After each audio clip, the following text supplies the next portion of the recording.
Hello বন্ধুরা, আমার রান্না করে দেখাচ্ছি করলা রান্না করা। আর কিভাবে রান্না করছি দেখতে থাকুন। প্রথমে আমি লম্বা লম্বা করে কেটে নিয়েছি, এই যে দেখুন। তারপরে কড়াইটা বসিয়ে দিলাম, ভেজে নিচ্ছে সরষের তেল দিয়ে।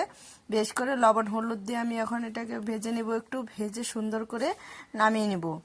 তারপরে এখানে দিয়েছি শুকনো লঙ্কা গুঁড়ো, আদা, কালো জিরা আর একটু রসুন।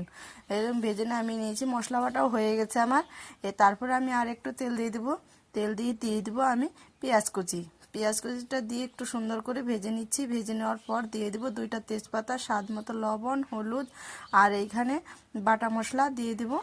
দিয়ে বেশ করে কষিয়ে নিচ্ছি। কষিয়ে নেওয়ার পর এই যে দেখুন মশলা থেকে তেল ছেড়ে দিয়েছে, তখন আমি দিয়ে দেবো জল।